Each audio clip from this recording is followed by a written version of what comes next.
அன்புள்ளம் கொண்ட next gen நேயர்கள் அனைவருக்கும் எனது பணிவான வணக்கங்கள். நம்ம நெக்ஸ்ட் ஜென் சேனல்ல ஒவ்வொரு மாதமும் நம்ம பலன்கள் சொல்லின்னு வந்துட்டு இருக்கோம் இல்லையா? அது மாதிரி இந்த இங்கிலீஷ் மாதம், இந்த இங்கிலீஷ் ஜூலை மாதத்துக்கு ஒவ்வொரு ராசிக்கும் எப்படி இருக்கு அப்படின்னு பலன்கள் பார்க்க போகிறோம். பொதுவாக நம்ம என்னென்னா எல்லாமே குரு பெயர்ச்சி, சனி பெயர்ச்சி, ராகுகேது பெயர்ச்சி, இது மாதிரி பெயர்ச்சிகள் பார்க்குறோம். ஆனால் இதெல்லாம் வருஷ கிரகங்கள்னு பேர், வருஷத்துக்கு ஒரு தரம் பயிற்சி ஆகும். ஆனால் மற்ற கிரகங்கள்லாம் இப்போ சூரியன் கூடவே சுக்கிரனும் ஒரு 24 நாள் 26 நாளைக்கு ஒரு தரம் அது பயிற்சி ஆகும். புதன் வரும். புதன் ரொம்ப ஸ்பீடாக போகக்கூடிய கிரகங்கள்ல அதுவும் ஒன்று. அது அடிக்கடி வக்ரமாகும் புதன். ஸோ அந்த மாதிரி புதன் வக்ரம் நமக்கு எப்படி பலனை கொடுக்கும், அது மாதிரி செவ்வாய் ஒன்று, செவ்வாய் கிரகமும் போகும். ஸோ இதெல்லாம் ஒரு மாதமும் மாறக்கூடிய விஷயங்கள். நம்ம ஒவ்வொரு மாதமும் ஒரே மாதிரியா இருக்கு, நமக்கு பல சூழ்நிலைகள் வருது இல்லையா, நமக்கு பல மாற்றங்கள் வருது. அதனால அதெல்லாம் சேர்ந்துட்டு எப்படி இருக்கு இந்த கிரகங்களினுடைய இது பண்றதுனால ஒவ்வொரு ராசிக்கும் எந்த விதமா ஒவ்வொரு மாசத்துலையும் பலன்கள் கிடைக்கும். அவங்களுக்கு வேலை தொழில் வேலை பார்க்குற இடத்துல இல்லை பிஸ்னஸ் பண்ணுற இடத்துல எப்படி இருக்கும், அவங்களுக்கு பண வரவுகளில் ஏதாவது எப்படி இருக்கும், அது மாதிரி குடும்பத்தில் எப்படி இருக்கும், உடல்நிலை கோளாறுகள் எப்படி இருக்கும், அவங்க என்ன சாமியை கும்பிடுறது நல்லது இந்த மாசத்துல, இப்படி எல்லா விதத்திலையும் ஒரு ஃபுல் ஃப்ளெட்ஜா ஒவ்வொரு ராசிக்கும் நம்ம பார்க்க போறோம். ஸோ அது மாதிரி நம்ம பலன்கள் பார்க்க போறோம். வாங்க நம்ம வீடியோக்குள்ள போய் பார்க்கலாம். அன்புள்ளம் கொண்ட விருச்சிக ராசி அன்பர்களே, இந்த விருச்சிக ராசின்றது காலபுருஷ தத்துவத்தில் 8வது வீடா இருக்கு. இந்த ராசிக்கு அதிபதி செவ்வாய். இந்த ராசியில இருக்கக்கூடிய நட்சத்திரங்கள் விசாக நட்சத்திரம் 4ஆம் பாதம், அனுஷ நட்சத்திரம், கேட்டை நட்சத்திரம், இதெல்லாம் இருக்கு. இப்போ இந்த ராசிக்கு இந்த மாசம் ஜூலை மாசம் எந்த மாதிரியான சூழ்நிலைகள், கிரக சூழ்நிலைகள் இருக்குன்னு பார்க்கலாம். இந்த ராசிக்கு 5வது வீட்டில் இருக்கக்கூடிய சனி பகவான் 13ஆம் தேதி, ஜூலை 13ஆம் தேதி அன்னைக்கு வக்ரம் அடைகிறார். 16ஆம் தேதி அன்னைக்கு சூரியன் இந்த ராசிக்கு 8வது வீட்டிலேருந்து 9வது வீட்டுக்கு மாறுறார்.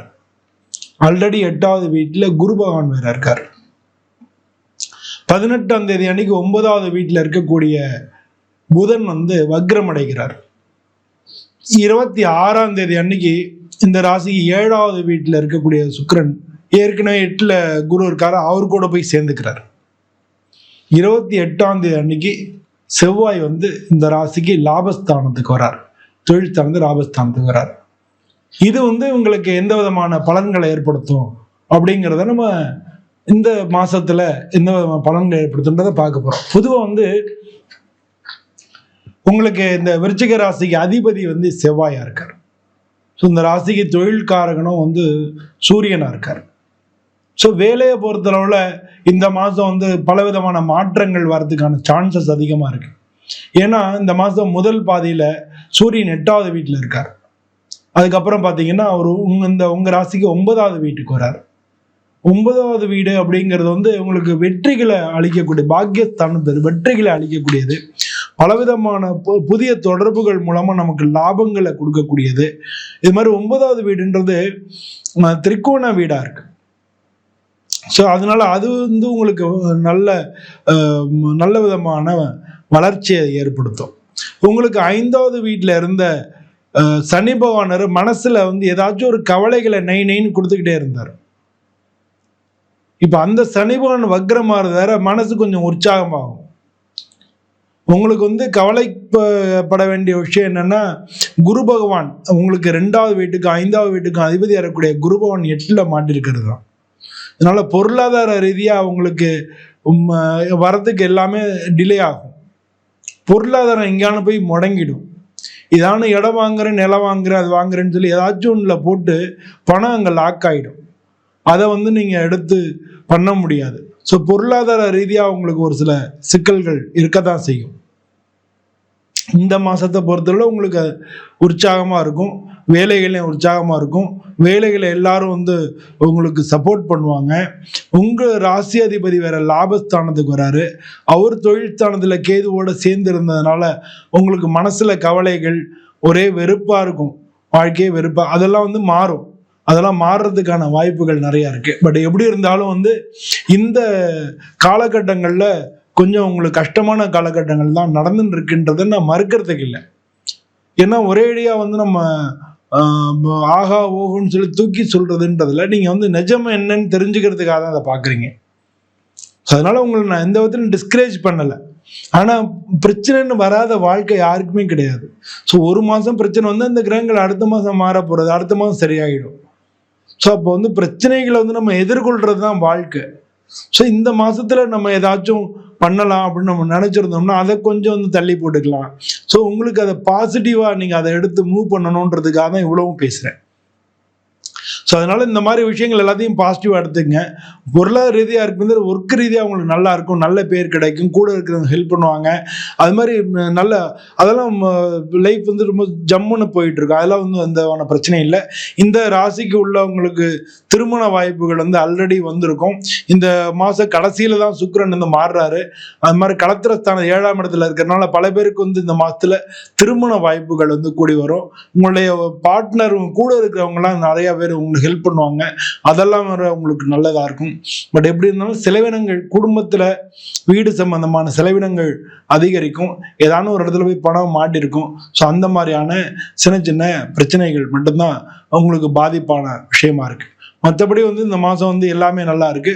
உங்க ராசிக்கு அதிபதி செவ்வாய்ன்றதுனால சுப்பிரமணியர், வள்ளி தெய்வானையோட இருக்கக்கூடிய சுப்பிரமணியர் எங்க இருந்தாலும், சுப்பிரமணியர் வள்ளி தெய்வான இருந்தாலும் சுப்பிரமணியர், இல்லாட்டினா சண்முகன், செந்திலாண்டவர், பழனி முருகன் மாதிரி நிறைய வந்து வேற வேற பேர் உண்டு. சண்முகன் வேற வேற பேர் உண்டு. பட் வள்ளி தெய்வானோட இருந்தா சுப்பிரமணியர்னு பேரு. அது வந்து எப்பவுமே சிவன் கோயில்ல இருக்கும். அதனால சுப்பிரமணியருக்கு நீங்க விளக்கு போடுங்க. ஒவ்வொரு செவ்வாய்க்கிழமையும் போய் விளக்கு போடுங்க. அது மாதிரி சஷ்டி விரதம் இதெல்லாம் இருக்கிறது ரொம்ப நல்லது. ஒரு விரதம் இருக்கிறது உடம்பையும் சரி மனசையும் சரி பண்ணும். அது வந்து ஒரு சயின்டிபிக்கலாவே இன்னைக்கு வந்து நிறையா ஃபாஸ்டிங் இருங்க அப்படிலாம் சொல்றாங்க. ஸோ ஃபாஸ்டிங்கிறது எல்லா மதத்திலையுமே இருக்கு. ஸோ இது மதம் சம்பந்தப்பட்ட விஷயம் இல்லை, நம்மளுடைய வாழ்க்கை சம்பந்தப்பட்ட விஷயம். ஸோ அதனால வந்து ஒவ்வொரு சஷ்டியும் வளர்பிறையில் ஒன்று வரும், தேய்பிறையில் ஒன்று வரும், மாதத்துக்கு 2 நாள் வரும். ஒவ்வொரு சஷ்டியும் விரதம் இருக்கும். அன்னைக்கு விரதம் இருந்தீங்கன்னா மனசு உடம்பு ரெண்டையும் வந்து உங்களால் மெயின்டைன் பண்ண முடியும். அப்படி இருந்தால் வாழ்க்கையில வந்து எல்லா விஷயத்திலையும் உங்களுக்கு ஈஸியாக சமாளித்து வெளியில வரக்கூடிய ஒரு பெரிய சக்தியை கடவுள் உங்களுக்கு கொடுப்பாரு. உங்களுக்குள்ள உள்ள சக்தி தான், அதை வந்து நீங்க வந்து அதை சரி பண்ணி நீங்க எடுத்து யூஸ் பண்ண முடியும். அதுக்கெல்லாம் இந்த விரதம் யூஸ் ஆகும். அதனால சஷ்டி விரதம் இருங்க, வள்ளி சுப்பிரமணியரை வணங்க, ஒவ்வொரு செவ்வாய்க்கிழமை போய் வணங்குங்க. வாழ்க்கையில எல்லாத்துலேயும் உங்களுக்கு நல்லதே நடக்கும். இந்த மாசமும் உங்களுக்கு நல்ல பலன்களை நடக்கும்னு சொல்லி நானும் சுவாமியை பிரார்த்தனை பண்ணிட்டு உங்கள்ட்ட விடைபெறுகிறேன். நன்றி, வணக்கம்.